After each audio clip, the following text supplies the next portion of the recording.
Third time's a charm. Crockett36 here. There's a person who's asked a question about, on Facebook, the objectives, victory objectives. Now, there's a couple options we have here, and I'm not even sure if I've done a video about this because I might have. But I wanted to throw out a couple options. One is it's the Axis game to lose. Or no, I'm sorry. It's the Axis game to win. In other words, they will by default lose Axis and allies unless they achieve a certain point.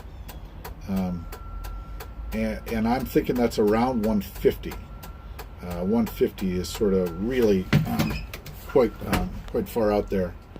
And I think Grasshopper has it at 146, which is good too. If it was 146, I would say you have to hold that for 2 turns. The reason is because there's a crest. There's a cresting of the Axis wave around turn 6 or 7, and so you need to allow the Allied, for instance, you could on a really good day see the Axis crest to about 140. 130 at turn 6. Well, you know, in some situations you have the America, that would be the first turn that their troops could reach the shores of Europe. So a little unfair to just say, maybe you're saying 150, turn 8, 150 turn, so that you've given the Americans, you know. Or you say after the declaration of war and America's in the war, 4 turns after that, you can call the game if the economic points are at 146, 150, somewhere in there. So that would be an economic way to do it, and also, of course, that would mean that your economics would drive your strategy, which is a passion of mine. So that's great. There's another option too, and I've pointed out before. You could point system the different regions of the world. So you would give, for instance, Africa a half point, the Med half point, or let's say you give Africa a point, the Med 1 point, the Atlantic maybe 2 points, and I'm just spitballing it here. Europe 1 point, 3 points. China 1 point. Middle East 1 point, Pacific 2 points, then you've got Southeast Asia getting 1 point, including India. Did I say Middle East? Australia being 1 point. So you divide it up and you say, hey, look, you've got prowess all over the world. That's how to become a world, the champion of the world, the conqueror of the world. So just some ideas, and that would have to be refined. I haven't actually added up where the board starts. Then the question becomes, well, what does it mean to control it? For instance, Africa, do you need to have 0 troops in Africa, enemy troops in Africa, 0 ships in the Med, 0 ships in the Atlantic? And if there is contention, then do you get no points or half a point? So, and that's again just a way to tell you at the end of the day, you've played for 12 hours, who's winning? Because, I played a game last Saturday, 2 Saturdays ago, where did I feel like we were going to win? Yes. Was it a clear win? No, it wasn't as clear as I wanted it to be, but we just didn't get that far because we were just enjoying having a good time. Talking history, talking smack, talking Axis and allies, sharing life story, getting to know each other. So, was there anything negative about that? Nothing. Now, I do have a way. The other answer to that is to, and I put this out to some big wigs and haven't got a response. So let me just throw it out there right now.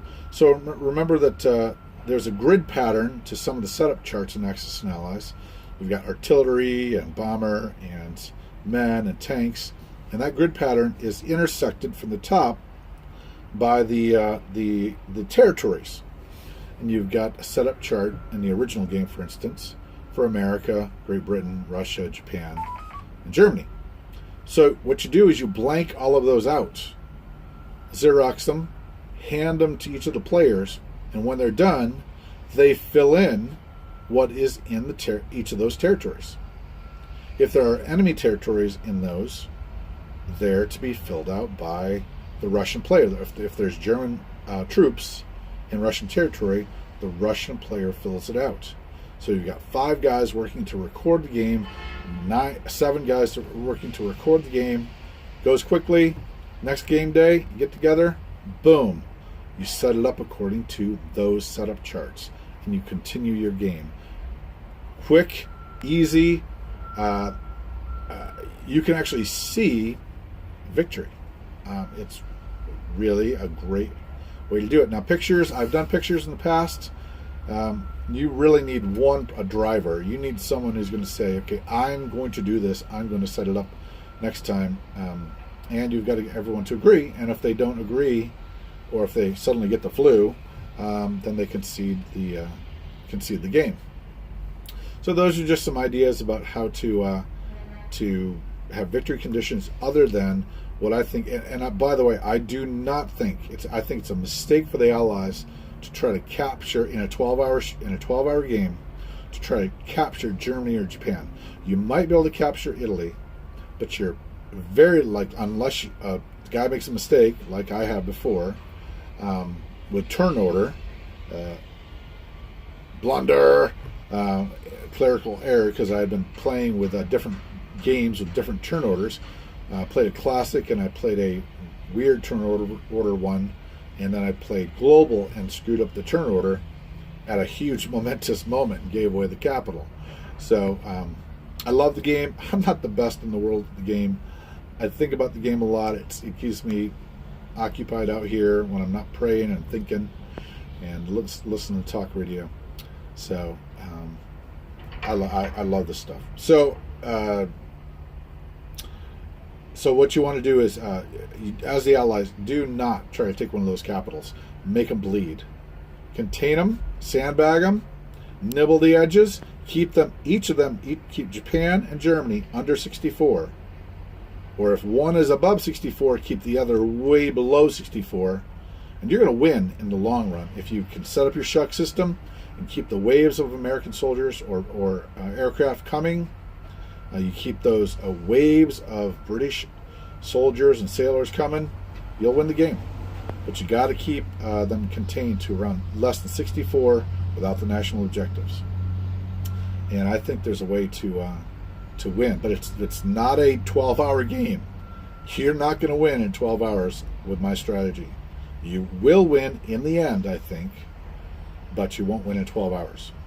What you can do is demonstrate that no, they don't have Scandinavia anymore. No, they haven't gotten past China, or not far past China. They took Bombay, they lost it again. They haven't taken the Med. They don't have control of the Med. They don't have control of Africa. They've even lost some of Europe proper.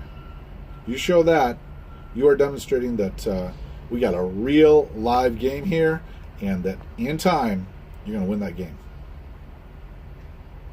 So there's victory conditions for you. There's an American playbook.